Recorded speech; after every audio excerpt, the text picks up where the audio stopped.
When you're getting ready for the adventure of a lifetime, should you try to get yourself in shape, or is it a better idea to try to hire a coach or a personal trainer to show you how to do it right?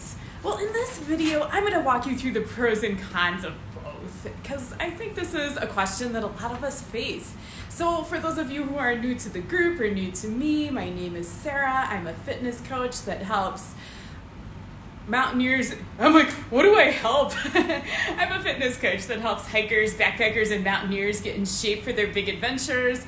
And I actually have been in this situation for much of my life. Whenever I started doing mountaineering, I was a freelance writer. I didn't have buckets of money, so I was always trying to scrape funds together to get to my big mountaineering trips, and I didn't have anything left over for a personal trainer or a coach, except for very occasionally. So I largely trained myself, but change of life, I decided to get into ultra running this year, and now I do have a coach, which feels kind of crazy, and people are always very confused. They're like, you're a coach with a coach, why not coach yourself? Well, I'll tell you a little bit about some of the reasons as we go through the video, but yeah, so just if you're in the situation, I'll share what it's been like on both sides, maybe help you make a decision here. So first, let's talk about having a coach and what are some of the advantages of that.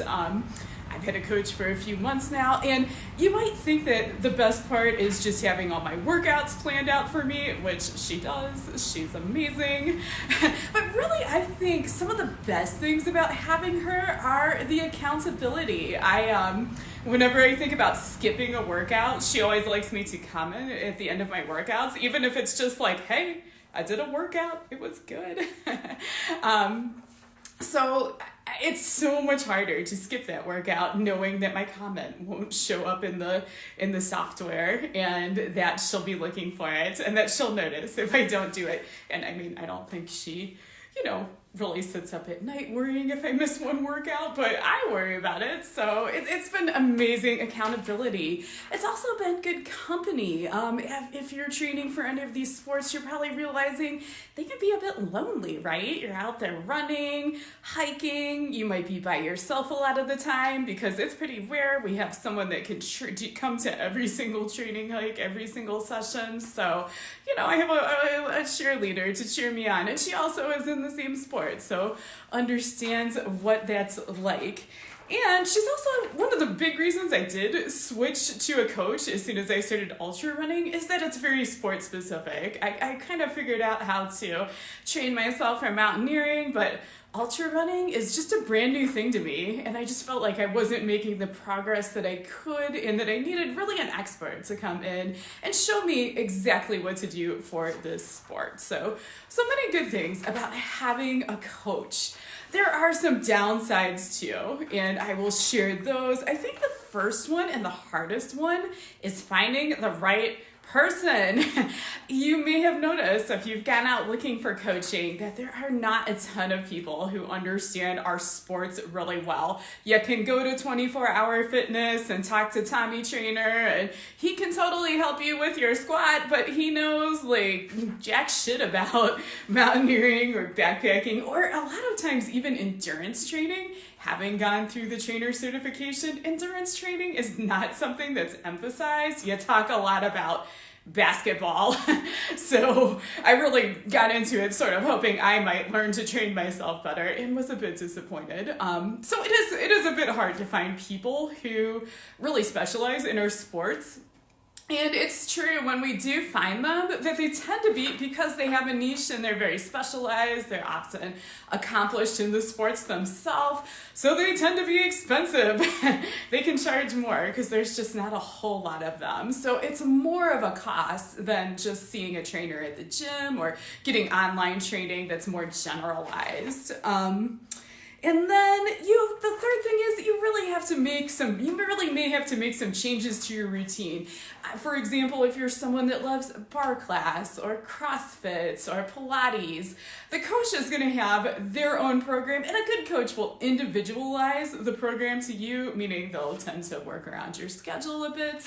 But they may not be able to completely bend it so it's 100% individualized for you. So an upside of training yourself is that you have a bit more flexibility to really do the things you enjoy, which may not be things that your coach is real experienced with. In my beta program, I was working with someone that did bar, and it was such a challenge to actually learn what bar is about, what that does. I'm like, I should probably go take a class because I don't really know how to program around this particular thing. I don't know everything. No trainer, no coach knows everything. So flexibility may be a little bit harder with a coach, especially if you already have a workout routine that you really love. You may be making some changes. So let's talk about coaching yourself, the benefits of that. The first thing and the most awesome thing is it's free. That's a really good thing, right? It's free as far as money, but maybe not so much as far as time, because you're still going to need to research what you need to do if you haven't done it before, write your training plan, take time every week to, plan out your workouts. But, in general, the cost is generally much less than hiring a trainer to coach you.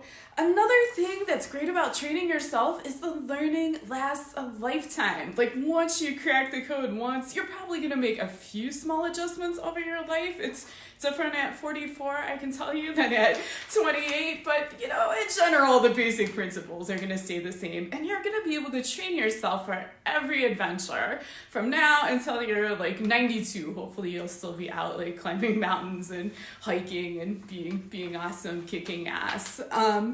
Another thing, if you do work with a coach in the future, you will actually get so much more out of it if you actually have some experience and some knowledge from coaching yourself. It's really awesome working with my coach now because I can kind of see the strategy that she's using. I can, think of little ways I can add to it and make it better. If I miss a workout, I'll talk to her, but I don't panic because I know there's ways to fix that, to work around it. I don't panic if I get sick, get a minor injury. Knowing the basics and knowing how to coach yourself is just going to help you get so much more for your money. Lots of money when you go and coach with somebody else.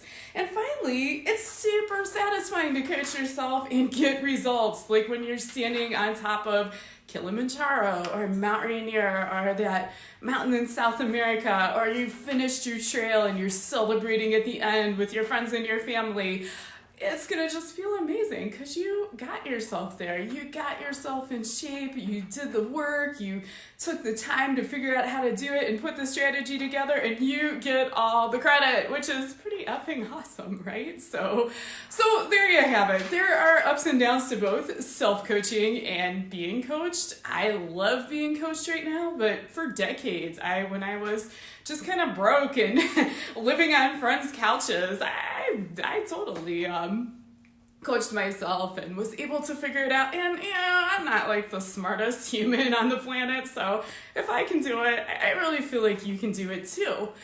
For those of you who are coaching yourselves, who are maybe just starting on this journey, I want to offer you a free gift. This is a tool to help you plan your coaching season. It's called the Training Plan Workbook. If you just pop up there and click the link, you're going to be able to get a free copy of it, and it's going to walk you through a simple six-step process to help you plan your season. When should you start building up? When should you back off before the climb? What should you do before? How fast do you ramp up? You're going to answer all these questions, and your training plan that you write is going to be one that is going to get so many more results for you faster. So definitely check it out. Thanks for watching my video. I'm gonna go have some dinner and have a wonderful evening, guys. Take care.